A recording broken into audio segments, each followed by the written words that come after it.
Sud Radio, 19h-20h, les vraies voix de l'emploi.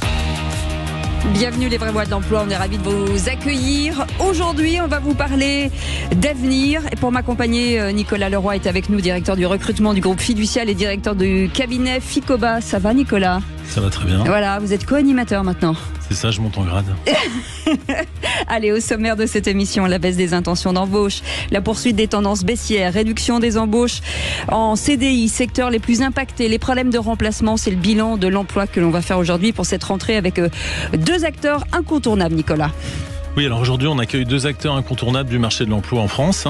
Donc, on va accueillir Laurent Blanchard, directeur général du cabinet Michael Page, qu'on ne présente plus, mais dont on parlera. Et puis, on accueille aussi Marco, qui est aujourd'hui le fondateur et le créateur de Météo Job et du groupe Cleaver Connect. Donc, ils vont pouvoir nous orienter sur le nouveau marché, sur l'actualité du marché et les grandes tendances. Allez, tout de suite, cette première partie avec Michael Page. On vous souhaite la bienvenue dans les vraies voix de l'emploi. Les vraies voix Sud Radio. Et Laurent Blanchard est avec nous, donc directeur général de Michael Page France. Alors déjà pour qu'on comprenne bien, pour que les auditeurs, alors j'imagine qu'énormément d'auditeurs ont déjà au moins tapoté sur cette plateforme ou appelé l'une de vos agences, mais pour revenir un petit peu sur l'ADN de Michael Page, qu'on vous cerne un peu mieux. Bonsoir à tous. Michael Page, c'est le leader, Page Group, c'est le leader en France du recrutement et de l'intérim sur les populations de cadres confirmés, de cadres premier niveau, mais également d'employés et de techniciens spécialisés. Donc on fait à la fois de l'intérim sur ces populations qualifiées, du recrutement permanent et du management de transition. Alors on est en France, mais aussi à l'étranger. Absolument. Nous sommes leaders, c'est une société mondiale, présente dans 36 pays. C'est le leader en France. Assez largement, et c'est aussi le leader en Europe continentale, mais on est aussi présent en Asie, on est présent bien évidemment en Amérique centrale, en Amérique du Sud et en Amérique du Nord. Qu'est-ce qu'on vient chercher exactement chez vous ? Ce que viennent chercher nos clients, je pense que c'est à la fois un accès au marché, parce qu'on est sur tous ces marchés-là dans une vraie pénurie de candidats qualifiés. Il y a une grosse pénurie de candidats qualifiés en France, mais c'est vrai dans tous les pays occidentaux et plus largement. Donc on vient chercher des outils qui permettent d'aller chercher des candidats qui ne répondent pas spontanément aux annonces. Ça c'est un point clé. Et puis on vient chercher chez Michael Page, je pense, une forme de qualité de prestation homogène et surtout enfin une expertise, puisque nos consultants qui interviennent sur différentes divisions, le commercial, HR, taxes, légal, l'IT, etc., sont tous des consultants spécialisés sur un métier en particulier. Donc ce que viennent chercher nos clients, c'est quelqu'un qui connaît très bien un métier. Le secteur, la filière. Exactement. Voilà, et ce que viennent chercher les candidats sont des gens qui comprennent leurs problématiques, à la fois en termes de compétences et puis en termes de recherche de manière très empathique. Si on revient sur vos clients, est-ce qu'aujourd'hui vous êtes plutôt orienté sur les petites entreprises ou alors au contraire est-ce que vous travaillez également sur des grands groupes ? Et je pense que ça doit être très hétérogène, mais je voulais la typologie de clients sur lequel vous étiez. C'est assez varié effectivement. Les grands groupes représentent globalement un tiers quand même de notre activité aujourd'hui. Donc c'est une part conséquente, mais il reste deux tiers qui sont à la fois des ETI, des PME, PMI et dans une proportion un peu plus mince des petites entreprises. Mais on a une clientèle très diversifiée. Mais ça veut dire que vous avez aussi des propositions, en tout cas de candidatures entrantes chez vous, de dire voilà, moi je cherche un job, trouvez-moi quelque chose. Bien sûr. Heureusement, il y a des gens qui viennent encore vers nous pour nous proposer les candidatures. C'est vrai que ce scénario-là, c'était le scénario majeur il y a une quinzaine d'années. Les gens venaient chez nous parce qu'ils étaient à la charge d'un poste, parce qu'ils étaient en poste ou parce qu'ils n'étaient pas en poste, et ils venaient nous adresser leur candidature. Aujourd'hui, une grande partie, 80% de notre activité, c'est véritablement d'aller chercher des candidats qui sont en poste, qui ne recherchent rien de particulier et à qui on va proposer un nouveau challenge, une nouvelle opportunité. Sur quel sujet aujourd'hui je me mets à la place d'une entreprise finalement, parce que on parle toujours des soft skills. Aujourd'hui, avant on parlait de compétences, de techniques. Maintenant, on parle d'ADN de l'entreprise, de tous ces mots un peu nouveaux. Quand on va chercher quelqu'un, quand une grosse boîte ou alors une entreprise va chercher un nouveau collaborateur, va le voler à quelqu'un d'autre entre guillemets, qu'est-ce qu'il va lui vendre ? Alors, ce qu'elle recherche déjà, c'est quand même des compétences techniques clés. Quand on recherche quelqu'un qui est en data analyse, par exemple, pour parler de l'intelligence artificielle, il y a une compétence technique à maîtriser. Et bien évidemment, c'est un prérequis. Mais c'est vrai qu'aujourd'hui, les entreprises accordent plus d'importance aux soft skills. D'abord parce que le mode de travail est probablement plus collaboratif aujourd'hui. Parce que les outils technologiques évoluant, finalement, la compétence technique, elle est amenée à devenir obsolète un peu plus vite. Et donc, ce qui compte, c'est la capacité des candidats et des employés à être capable de suivre des évolutions technologiques, à apprendre, à se remettre en question, à travailler ensemble. Donc c'est vrai que la compétence technique et les soft skills, c'est vraiment la recette gagnante aujourd'hui pour les candidats qui cherchent un poste. C'est véritablement ce que recherchent les entreprises. Est-ce que sur une guerre des talents, aujourd'hui, on peut dire que l'outil essentiel pour vous, pour aller chercher des candidats, c'est la chasse de tête ? Ou alors, est-ce qu'au contraire, il y a encore des candidats qui postulent en majorité chez vous ? Et je dirais qu'il faut tout pour faire un monde. Donc, comme il y a un taux de chômage, vous le savez, qui est de 7,5 à peu près en France, mais sur les populations qualifiées, sur les cadres, il est aux alentours de 3-4%. Donc il est extrêmement bas sur les populations qui nous sont demandées par les entreprises. Donc il faut à la fois considérer ceux qui viennent, il faut faire de la chasse de tête sur dans l'idée un peu historique qu'on a de descendre des organigrammes quand c'est nécessaire.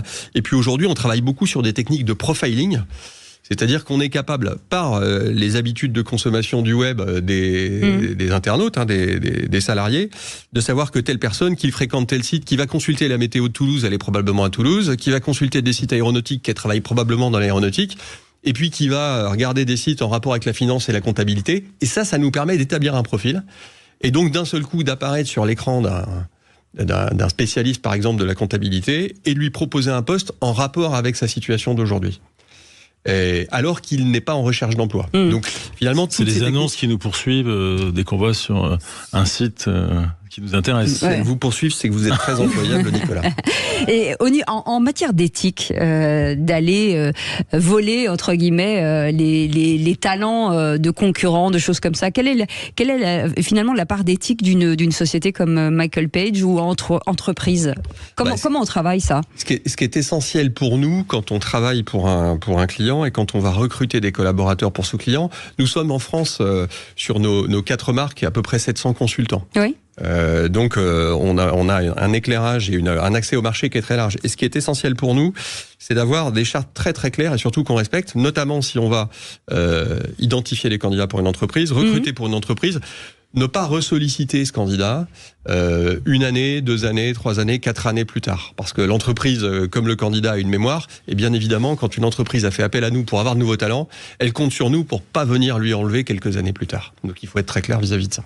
Et on met combien de temps entre le moment où finalement on chasse, votre client arrive en disant voilà j'ai besoin de tel profil, et le moment où vous le trouvez, c'est quoi la moyenne en fait ? On se rend pas compte. Est-ce que c'est quasi immédiat parce que vous avez déjà identifié des personnalités dans les radars, ou ça met beaucoup de temps ? Il y a des marchés qui se ressemblent pas. C'est une sorte d'OPA, on a l'impression que c'est le temps long. Il y a un peu de ça. Il y a des marchés qui vont très vite. Le management de transition, des directions opérationnelles, d'usines, d'achats, DRH, etc. Parce qu'on a des viviers de candidats, effectivement, dont on sait qu'ils arrivent en fin de mission ou qui sont entre 2 missions, et sur lesquels qu'on peut positionner en 1 semaine.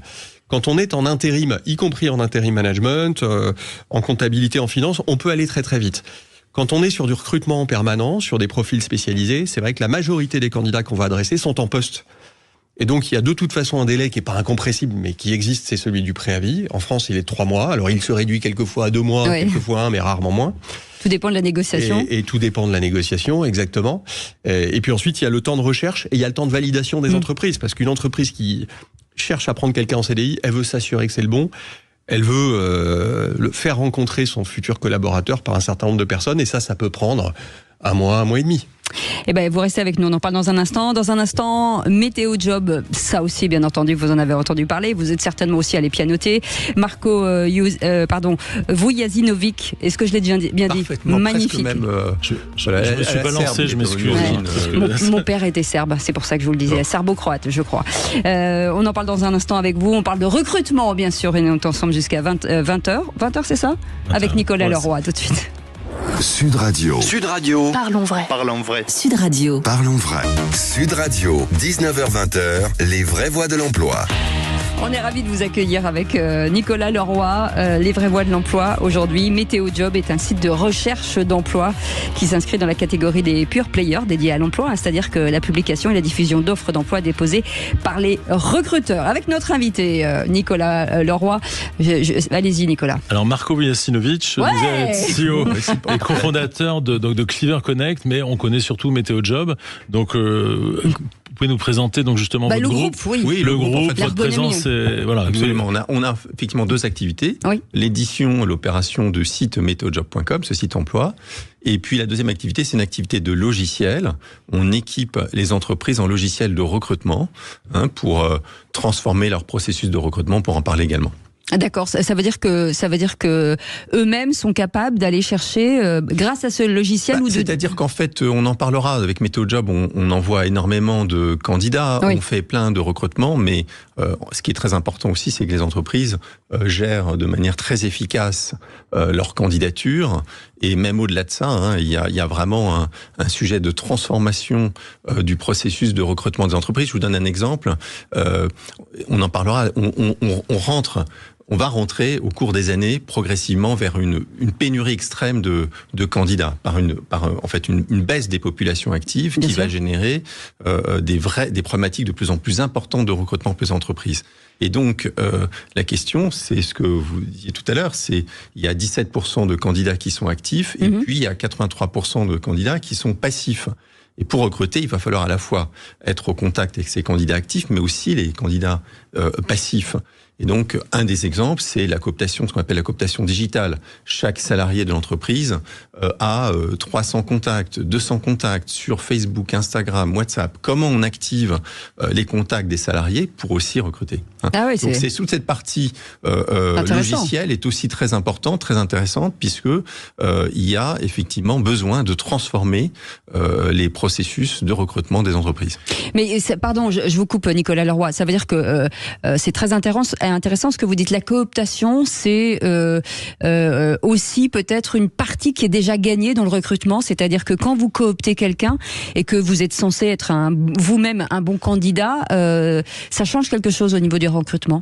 C'est surtout que si il y a beaucoup de métiers, on en parle, qui sont pénuriques. Oui, bien sûr. Donc évidemment, par vos salariés, vous avez un contact avec un réseau de personnes et grâce à votre salarié, vous avez aussi peut-être un boost de votre marque employeur. D'accord. Donc vous aurez un niveau de réactivité qui sera supérieur à des gens que vous contactez qui ne vous connaissent pas du tout. Alors là, chez vous, on est avec Météo Jobs. Vous vous distinguez par le recrutement en ligne. Oui. L'intelligence artificielle, j'imagine, fait beaucoup de travail chez vous. Oui, alors la particularité de Météo Jobs, c'est qu'on est un des 3 premiers sites d'emploi en France. Attention au micro, très proche, parce que sinon vous perd.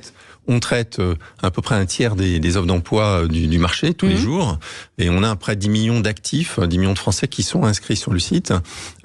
Et on a plusieurs particularités. La première, c'est qu'en fait, ce site a été construit autour d'un système de matching, donc de l'IA. L'idée, c'est que... c'est Tinder, quoi. C'est ça que vous voulez dire. Voilà. Non, mais on a commencé il y a 15 ans. On a été en fait le premier site même mondial à mettre du matching. Les sites d'emploi fonctionnaient comme des sites de petites annonces avec des moteurs de recherche mots-clés. Mais l'emploi, c'est extrêmement complexe. C'est 1000 métiers. Donc il y a déjà 1000 métiers. Il y a 10 000 manières d'appeler ces métiers. Et puis il y a évidemment énormément de passerelles. Donc une personne qui recherche un emploi, elle maîtrise un petit peu la sémantique, elle maîtrise quelques mots-clés, mais elle ne maîtrise pas le marché dans sa complexité. Donc nous, on s'est dit que ce qu'il fallait, c'est les systèmes de matching. C'est-à-dire que par exemple, on télécharge son CV, le CV, on va extraire l'information du CV et le système de matching va automatiquement identifier des offres qui pourraient correspondre à ce CV, mais y compris avec des passerelles sémantiques, des passerelles de métier. Ça veut dire que deux personnes qui travaillent dans le même métier, qui utilisent des mots différents, à un moment donné, l'intelligence artificielle peut rapprocher ces mots. Exactement. D'accord. Et d'ailleurs, les mots qui sont utilisés par les candidats sont pas toujours les mêmes mots que les mots qui sont utilisés par les entreprises. Et donc ça, c'est extrêmement important, puisque on a besoin de fluidifier ce marché. Et c'est ce qu'on fait sur Météo Job. Donc les gens voient aussi des offres qu'ils ne verraient pas, en fait, qu'ils n'auraient pas, des jobs qu'ils n'auraient pas vus ailleurs. Mais est-ce que ça participe à peut-être des années, si on revient à 10 ans ou 15 ans en arrière, de dire que finalement, on traitait des CV qui ne correspondaient pas à ce qu'on attendait, parce que justement, il y avait un problème de sémantique, peut-être? Oui, tout à fait, absolument, absolument. Et puis surtout, il y avait à un moment donné, à l'époque, par exemple, de précédent France Travail, avant même Pôle Emploi, la NPE, il y avait effectivement, vous arriviez à la NPE il y a 15 ans, c'est la prescription, on peut en parler, les gens ne savaient pas vous positionner, en fait. Ils avaient des mots qui ne correspondaient pas, enfin, ils n'arrivaient pas à rapprocher. Je vais vous donner mon exemple. Moi, quand j'étais pilote automobile, avant, c'était mon métier. Quand je suis retournée en France, et je suis allée à la NPE, à l'époque, on m'a proposé chauffeur de taxi. J'ai dit, non, en fait, c'est pas possible, c'est pas ça. Voilà. Donc, c'est un vrai exemple pour le coup. Mais c'est vraiment, voilà, c'est très très complexe. Cette sémantique est très complexe. C'est pour ça qu'on ne peut pas se limiter à utiliser des mots-clés. Il faut absolument pouvoir faire tout ce travail de correspondance entre les profils et les offres. Donc finalement, la nouveauté, c'est un peu ce que disions avec Laurent, c'est que vous-même, un job board, avant c'était très passif, vous attendiez que les candidats viennent postuler, vous êtes aujourd'hui en train de vous adresser directement aux candidats via cette approche, ce matching. Donc aujourd'hui, vous adressez aussi à des candidats passifs, finalement. Absolument, puisque sur nos 10 millions d'inscrits, tous ne sont pas actifs. On est un peu près aligné. On a 10 millions d'inscrits, il y en a à peu près, effectivement, à tout moment, il y en a à peu près 20% qui sont actifs. 80% qui sont passifs, et donc on va évidemment contacter des candidats qui sont passifs.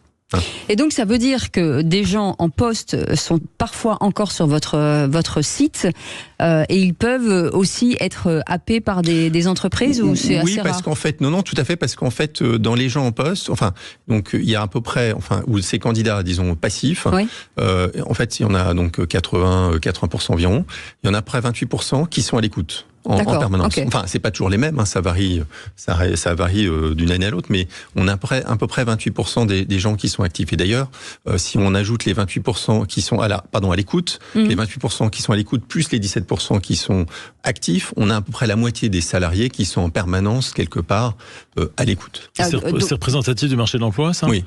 Aujourd'hui, vous pensez qu'il y a la moitié des salariés qui sont potentiellement à l'écoute ? 40 à 45% des gens qui sont ouverts finalement à des opportunités. Donc absolument. Il y a de moins en moins d'attachement à l'entreprise, c'est ça que vous voulez dire ?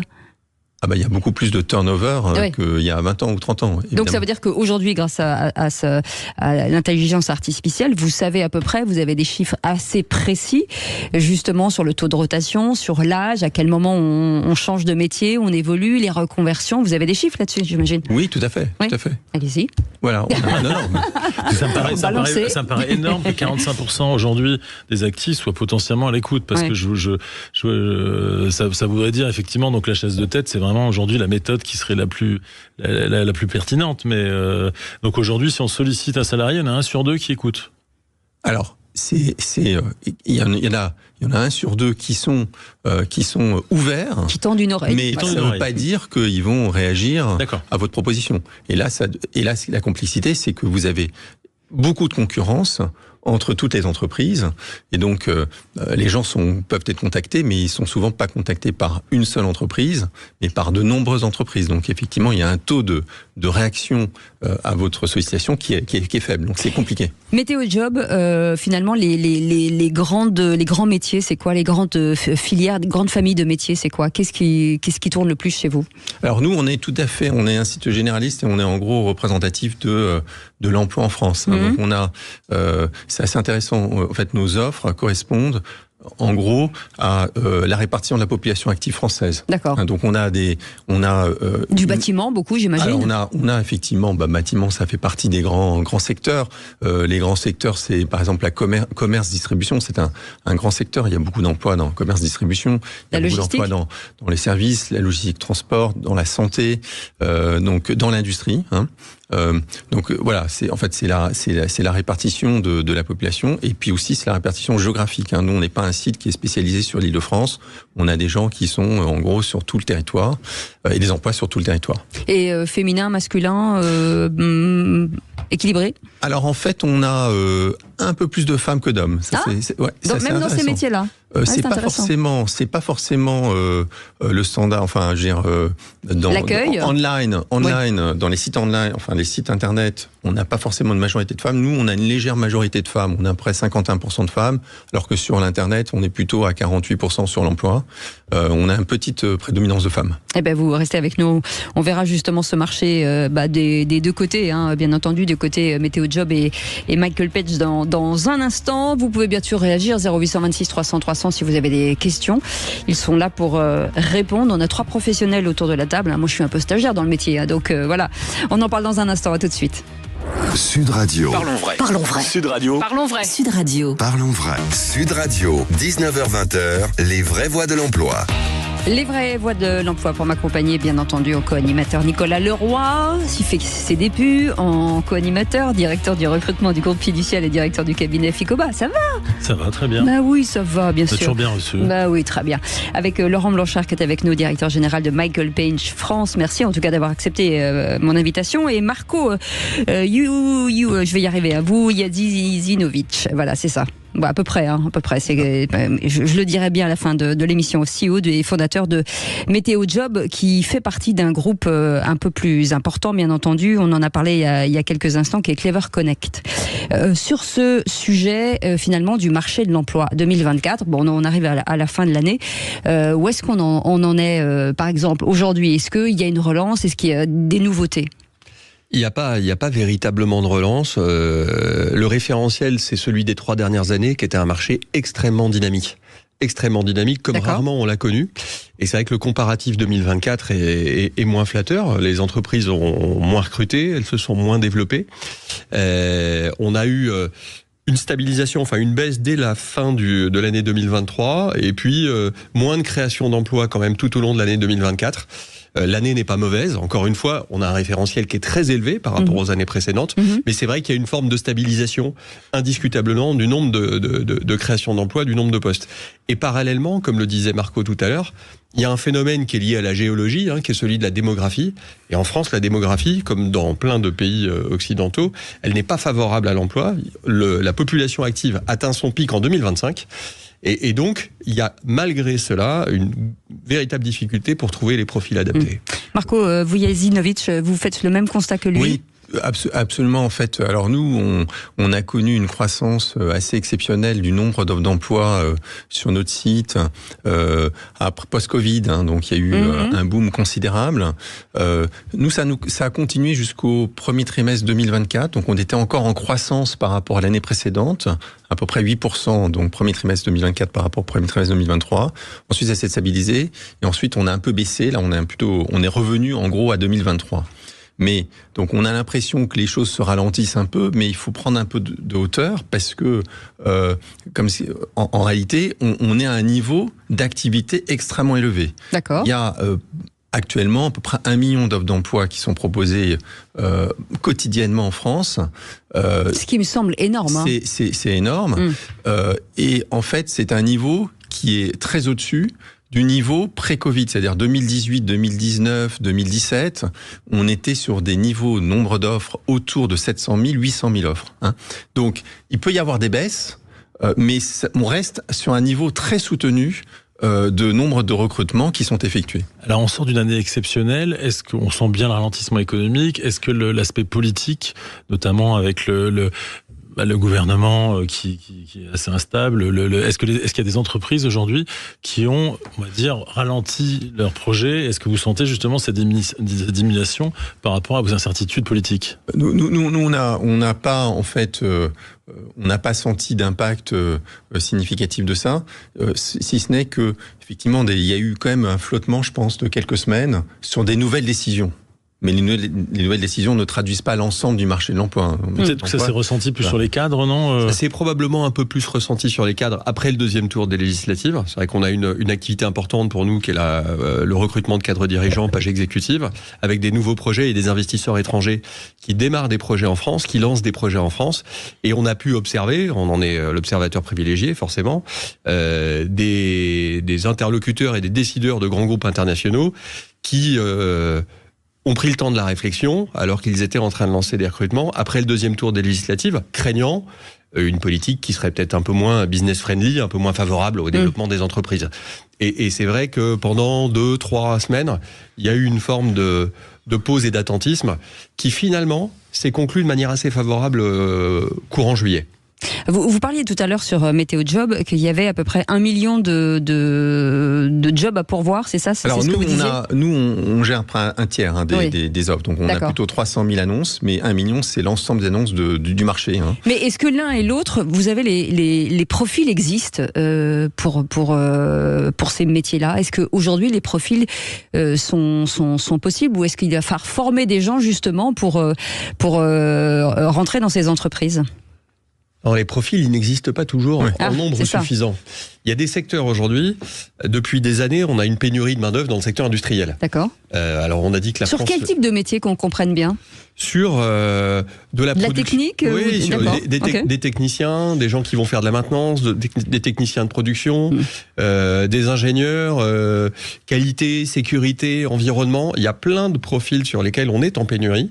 Et pourquoi? On a une industrie, c'est vrai qu'il y a une volonté de relocalisation en France, et on n'est pas pour autant sur des taux de croissance extrêmement forts, mais l'industrie est un secteur important. Et parallèlement, le nombre d'élèves formés au métier industriel n'est pas suffisant. Donc là, il n'y a pas de correspondance entre les besoins et la formation. C'est un problème, il y a un vrai problème. Il y a un problème global. Il y a un décalage très important entre quelque part le marché des offres d'emploi et puis la population, y compris les formations. Donc ça n'est pas bien aligné, même s'il y a eu des efforts qui ont été faits au cours des 10 dernières années, mais il y a beaucoup de décalage entre les besoins des entreprises. C'est pas évident de caler en fait les orientations professionnelles, les orientations scolaires et professionnelles de tous les jeunes, et puis ensuite le marché de l'emploi. Mais ça veut dire que les entreprises et les industries avancent beaucoup plus vite que finalement la formation. Ou alors c'est un problème d'attractivité aussi de filière. On revient toujours au même point. Il y a plusieurs phénomènes. D'abord, il faut, quand on veut former des personnes, par exemple, sur les métiers industriels, il faut bien évidemment avoir les formations adéquates. Donc il faut être capable de les former sur les bons métiers. Je pense que globalement, en France, on a le système qui le permet. Et puis ensuite, il faut qu'il y ait une forme d'attractivité. Et l'attractivité, finalement, c'est ce qui fait qu'à un moment donné, un élève se dit oui, je suis intéressé par les métiers de l'industrie, parce que c'est pas l'image d'Épinal d'un métier un peu ancien, mais au contraire, l'industrie, par exemple, aujourd'hui au niveau mondial, c'est le premier utilisateur de l'IA, qui en a véritablement conscience. Et finalement, la révolution, l'industrie 2.0, la révolution industrielle, la capacité à gagner en productivité, elle est fortement liée à l'IA. Mais c'est vrai que dans les discussions qu'on peut avoir autour de nous, c'est pas une idée que tout le monde a en tête. Donc il y a un travail d'évangélisation, il y a un travail de formation à mener auprès des populations. Mais est-ce que les formations en interne des entreprises qui créent leurs propres employés entre guillemets, et finalement c'est un problème pour vous parce que du coup vous perdez des clients? Ou alors vous donnez la possibilité d'ouvrir encore un marché? D'abord, effectivement, pour donner quelques chiffres, il y a environ 60-65% des entreprises, des 60-65% des entreprises qui ont vraiment des difficultés de recrutement. Donc c'est à peu près deux tiers des jobs, en fait, des métiers. Il y a un tiers qui sont plus faciles, mais les 2 tiers, on est dans des problèmes de pénurie, des problèmes d'équilibre entre l'offre et la demande. Donc, et cet élément de pénurie, il ne va faire que s'amplifier. Il est structurel. Il est lié en fait, à la fois à la transformation des métiers. Les métiers évoluent très rapidement. Et également à la baisse de la population active. Donc on va avoir au cours des 5 prochaines années une baisse de la population active qui va augmenter les tensions. Donc face à ça, il y a plein de problématiques et je pense que c'est une bonne chose évidemment que les entreprises, et c'est pas du tout gênant pour nous, que les entreprises par ailleurs créent des centres de formation. C'était pour vous titiller. Non, mais c'est nécessaire. Enfin, je veux dire, ça fait partie des solutions qui sont absolument nécessaires. Et sur quel secteur vous sentez justement que la tension est la plus forte, parce qu'il y a ce décalage structurel entre les gens formés et les besoins du marché? Je pensais il y a le bâtiment, il y a plein de secteurs, mais sur quel secteur vraiment cette tension est la plus forte? Ce qu'on a commencé à évoquer, il y a les secteurs de l'informatique. De manière historique, est un secteur en très très forte tension, mais effectivement tous les métiers, ça va peut-être changer parce que l'IA est en train de transformer l'informatique. Mais tous les métiers d'expertise, de technicité, on l'a cité tout à l'heure, de techniciens en maintenance, de mécaniciens, tous ces métiers-là, il y a effectivement des pénuries, il y a des tensions. Voilà, donc c'est les pharmaciens, c'est un métier qui est en tension. Enfin, tous les métiers spécialisés, finalement, pratiquement tous sont en tension. Est-ce que chez Michael Page, vous avez un rôle aussi auprès de vos clients de les guider, peut-être sur la façon de recruter, bien entendu, mais surtout peut-être sur les salaires aussi, parce que retrouver de l'attractivité aussi, c'est avoir une vision un peu à 360 du job. Oui, il y a un rôle on pourrait dire de consulting, face à une difficulté existante, d'essayer d'en identifier les raisons de cette difficulté. Quelquefois, ce sont des difficultés d'attractivité d'image, quelquefois, ce sont des difficultés de salaire, effectivement.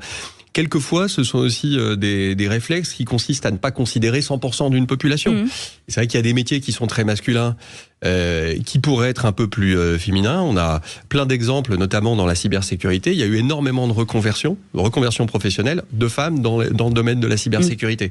Donc là, il y a la capacité aussi pour les entreprises qui acceptent de mettre en place des formations, d'aller chercher des populations au-delà des populations habituelles. Et ça peut répondre par exemple à un problème de pénurie. Allez, on reste ensemble, on revient dans quelques instants, on fait une petite pause. On verra d'ailleurs si les JO ont eu un effet peut-être sur l'emploi et plein de bénévoles et plein de gens se sont mis finalement à travailler, à donner des coups de main. Peut-être que ça a fait réfléchir certains. On en parle dans un instant, on est ensemble jusqu'à 20h. À tout de suite. Sud Radio. Sud Radio. Parlons vrai. Parlons vrai. Sud Radio. Parlons vrai. Sud Radio, 19h-20h, les vraies voix de l'emploi. Les vraies voix de l'emploi, ce soir, avec nos deux invités qui ont eu la gentillesse de venir. Marco Vuljasinovic, qui est CEO et cofondateur de Météo Job. Et puis, nous avons Laurent Blanchard, directeur général de Michael Page France. Je vous le disais juste avant la pub, forcément, on sort d'un événement planétaire, puisqu'on parle des JO, qui, pendant 2 ans, en amont des JO, a généré énormément de discussions autour de l'emploi, de l'accueil, de la sécurité, de métiers, de la technique, de tout un tas de choses. Le groupe LVMH qui a montré ses savoir-faire, l'artisanat. Enfin, en fait, finalement, outre les athlètes, le cœur des JO, c'était l'emploi pendant 2 ans, en disant comment on va faire dans tous ces gens. Et ce qui est intéressant de voir aujourd'hui, c'est si on se projette dans un mois, 2 mois, 6 mois, est-ce que l'effet JO va avoir un impact sur l'entreprise et sur l'économie. Ouais. Alors oui. Oui. Non, c'est en fait, on estime, enfin nous, on pense surtout que ça peut avoir un impact économique. On en parlait tout à l'heure, c'est peut-être 0,2 points, 0,3 points, voire un peu plus de croissance. Et donc, l'emploi est totalement lié à la croissance. Oui. Donc, quand vous gagnez 0,2 points, 0,3 points, ça fait évidemment plus d'emplois. Donc cet impact-là, oui, si on a 0,2 points, 0,3 points de croissance, ça va concrètement se traduire en emploi supplémentaire. Et selon vous ? Oui. Oui, je suis complètement aligné. La croissance égale emploi, il y en a un peu plus. Après, la difficulté, c'est pour les personnes, effectivement, on les évoquait, qui ont pu être formées dans le cadre de l'accueil, de la sécurité, de trouver des opportunités désormais, une fois que les JO sont passés, de manière à rester sur ces métiers-là et s'insérer sur le marché de l'emploi. Oui, mais ça, c'était des gens qui n'étaient pas du tout, qui n'avaient pas ces compétences à l'époque. Donc, ça veut dire qu'on les a formés. Donc, ça veut dire que ce sont des métiers qui vont peut-être s'alléger. Enfin, la tension sur ces métiers-là va s'alléger sur ces métiers. Donc, oui, ça a un effet. Donc, ça a forcément un effet. Un effet positif pour l'entreprise qui auront moins de difficultés. Absolument. Sur les autres métiers aujourd'hui, les autres filières, quand on se projette en 2025, on sait que la filière construction, immobilier, tous ces métiers du bâtiment sont forcément en tension. Il y a des entreprises qui ont déposé le bilan parce que la construction neuve a été fortement ralentie. Est-ce que c'est des choses, en tout cas c'est des postes que vous sentez aussi très fragiles ? Nous, on voit en fait, il y a quelques domaines qui sont un peu ralentis, clairement. La construction. On a aussi un petit peu de tassement sur la logistique transport. D'accord. Donc ça, c'est un deuxième domaine. Après, sur tout le reste, nous on voit plutôt toujours de la tension. On voit de la tension dans la santé, commerce, distribution, l'informatique, l'industrie. L'industrie, particulièrement l'aéronautique et la défense, recrutent énormément. Donc on est quand même globalement, on reste dans la plupart des domaines avec une tension. D'accord. Est-ce que Michael Page, on parle beaucoup de reconversion chez vous ? Parce que vous évoquiez tout à l'heure ceux qui ne travaillent plus, qu'on commence à rappeler d'ailleurs que certaines entreprises commencent à faire revenir dans l'entreprise. On parle de reconversion vraiment dans des secteurs où la pénurie était très forte. On parlait de l'IT tout à l'heure. Nous, on est le plus gros recruteur aujourd'hui en IT. Et quand on recrute, on l'évoquait tout à l'heure, en cybersécurité, il y avait tel problème de pénurie il y a eu effectivement des problèmes de reconversion et de formation de personnes qui venaient de métiers outre. Et de femmes dans la cybersécurité dont on parlait tout à l'heure, c'est pas encore un raz-de-marée, les reconversions, mais finalement, c'est peut-être un des outils, une des solutions pour faire face à la pénurie de candidats liée à l'inversion de la population et à la baisse de la population active. Si je vous écoute, là, aujourd'hui, je vous sens tout à fait positif sur l'année qui va s'écouler. Est-ce qu'on peut quand même avoir quelques craintes par rapport à l'intensivement des entreprises? Il y a énormément d'entreprises qui déposent le bilan. Nous-mêmes, chez Fiducial, on a une banque qui est spécialisée là-dessus. On voit bien qu'il y a une explosion, notamment post-Covid, des dépôts de bilan. Alors, donc il y a la pénurie structurelle de candidats, mais est-ce qu'on va pas aller justement vers des temps un peu plus compliqués? Je veux pas être l'oiseau de mauvais augure, mais quand même un petit peu. Un petit peu quand même. Je me permets parce que je suis un petit peu moins optimiste. C'est une évidence que dans une économie globalement qui tourne aux alentours d'1,5% de croissance par rapport aux 3 années précédentes, il y aura plus de défaillances d'entreprises. Il n'y a pas de doute sur ce sujet. On évoquait tout à l'heure des secteurs qui sont préservés. Vous avez parlé de l'aéronautique, il y a des carnets de commandes qui sont pleins et ce ne sont pas seulement des constructeurs, c'est toute une filière d'équipementiers. Selon les régions, la région parisienne, la région bordelaise, toulousaine, ce sont des gros créateurs et des grosses forces au niveau emploi local. Il y a le secteur de l'énergie qu'on n'a pas forcément nommé aujourd'hui, le secteur des énergies renouvelables. Le secteur des batteries. Et là, il y a des gros projets d'investissement aujourd'hui en France, dans le nord de la France, avec des recrutements très massifs. Le secteur de l'éolien, qui reste vrai, et puis bien évidemment le secteur du nucléaire, qui a le vent en poupe désormais, sur lesquels il y a eu moins de compétences de former, de recruter au cours des années précédentes, et qui est aussi très consommateur de ressources. Donc il y a des secteurs qui vont bien, et puis on l'évoquait tout à l'heure, il y a aujourd'hui des secteurs en grande fragilité, le secteur de la construction. Nous, on a une activité dans le recrutement de cadres, notamment dans le secteur de la construction, et bien évidemment aujourd'hui, il y a beaucoup moins de projets qu'il y en avait il y a quelque temps. Est-ce que les politiques gouvernementales seront plus favorables à l'immobilier et à la construction dans les années à venir? Forcément, ça pourrait être un coup d'accélérateur. Parce que ça, c'est les projets long terme qui ont été lancés. Donc l'énergie, le nucléaire. Mais est-ce que justement, sur les métiers comme les services, vous avez parlé de la logistique, est-ce qu'on va pas sentir un tassement, et j'ai envie de dire sur les plus petits postes, notamment sur l'intérim? Est-ce qu'on va pas là justement sentir une petite contraction en fait de ce nombre d'emplois? Non, c'est pour ça que je vous dis, oui, effectivement, on la voit déjà sur logistique transport. Nous, on voit un petit tassement. Mais voilà. Et vous restez optimiste pour l'année qui vient? Moi, je regarde les choses de manière macro, si vous voulez. En fait, comme j'ai dit tout à l'heure, c'est 1000 métiers, donc il y a 30 secteurs. Donc ensuite, si on regarde de manière macroéconomique, non, moi je n'ai pas de baisse du nombre d'emplois au global. Donc il y a des choses qui baissent, il y a des endroits où ça baisse, il y a des endroits où ça monte, et l'ensemble reste très très dynamique. Et c'est dynamique à la fois, c'est parce qu'on n'est pas en récession, donc on est quand même un peu légèrement, enfin en tout cas un peu positif, mais aussi il y a ce turnover qui fait qu'il y a en permanence des recrutements dans les entreprises. Il y a un sujet qu'on n'a pas abordé qui me paraît fondamental, qui sera un sujet qui est exploratoire. On verra comment ça, mais je pense que il va y avoir une transformation considérable des métiers, des compétences liées à l'IA. L'IA va avoir un impact considérable sur ce marché. Je le pense fondamentalement, et on ne voit pas encore l'impact que ça aura. Mais est-ce qu'il n'y a pas un trou en fait entre ceux qui arrivent et qui seront à fond dans l'intelligence artificielle et ceux qui partent? On est peut-être dans cette période un peu transitoire. Ouais, je pense que c'est un sujet extrêmement important pour les entreprises, extrêmement important pour tous les gens. Je pense que la compétence d'utiliser l'IA va devenir absolument un prérequis, et que ça va avoir un impact sur énormément de métiers. Donc on est face à une grande transformation de ce marché avec l'IA. Merci, ce sera le mot de la fin. Merci beaucoup Marko Jusazinovic d'avoir été avec nous, CEO des fondateurs de Météo Job, et merci beaucoup Laurent Blochard d'avoir été avec nous, directeur général de Michael Page France. Merci beaucoup Nicolas Leroy. Cécile. C'était bien cette première. J'espère. Allez, on vous garde avec Philippe David qui est avec nous. Lui, c'est pas sa première, c'est sa deuxième. Oui, j'ai pas dit seconde parce que sinon ça aurait été la fin, la deuxième, pour dire qu'il y a un grand avenir. Ah oui, la deuxième des vraies voix du foot avec avec Guy Carlier et Emmanuel Galasso. Alors, spécial équipe de France, on va faire le bilan de ces 2 premières journées de Ligue des Nations avec un match cataclysmique contre l'Italie, défaite 3-1 au Parc des Princes. Oui. Un match que je considère vraiment comme très moyen. Pourtant, on a gagné 2-0, mais les Belges étaient tellement mauvais que c'était pas trop difficile. Ça démarre bien cette émission. Ensuite, on va parler de Didier Deschamps. Est-ce qu'il y a une question Deschamps? Est-ce qu'il doit rester à la tête de l'équipe de France, oui ou non?